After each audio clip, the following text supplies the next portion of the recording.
বৈঠাংবাড়ির ভাগীরথ পাড়ায় বিদ্যুতের কাজ করার সময় বৈদ্যুতিক খুঁটি থেকে পড়ে আহত দুই শ্রমিক। এ সম্পর্কে দমকল কর্মী জানান, দুপুরে ধর্মনগর দমকল অফিসে খবর আসে বৈঠাংবাড়ি এলাকায় ভাগীরথ পাড়ায় একটি দুর্ঘটনা ঘটে। খবর পাওয়ার পর দমকল কর্মীরা ঘটনাস্থলে ছুটে যায়। সেখানে গিয়ে দেখা যায় রাস্তা থেকে কিছুটা ওপরে টিলাভূমিতে বিদ্যুতের কাজ করার সময় বিদ্যুতের খুঁটি ভেঙে দুই শ্রমিক নিচে পড়ে যায়, ফলে দুই শ্রমিক গুরুতর আহত হয়। দমকল কর্মীরা আহত দুই ব্যক্তিকে উদ্ধার করে ধর্মনগর জেলা হাসপাতালে নিয়ে আসে। বর্তমানে চিকিৎসা চলছে জেলা হাসপাতালে। ধর্মনগর থেকে নিজস্ব প্রতিনিধির রিপোর্ট, ধর্মনগর। আজকে সোয়া 2টা নাগাদ ধর্মনগর বৈঠাংবাড়ি ভগীরথ পাড়া একটা ইলেকট্রিকের পোস্ট ভেঙে পড়ে গেছে।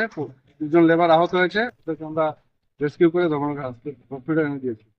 ওদের নাম পাপন ত্রিপুরা, বয়স 25, একজন লক্ষ্মীরাম গৌর, বয়স 35। আপনারা যখন তাদেরকে উদ্ধার করতে গেলেন, ওনাদের মাথায় কি হেলমেট বা কোনো বেল্টের কি ছিল কি না, দেখেছেন কিছু? না, আমরা কিছু দেখতে পাইনি, কারণ পাবলিক একটু নিচে ছিল, পাবলিক রাস্তার একদম সাইডে এনে দিয়েছি। ওদের অবস্থাটা এখন কেমন আছে? গুরুতর আহত হয়েছে দুইজন।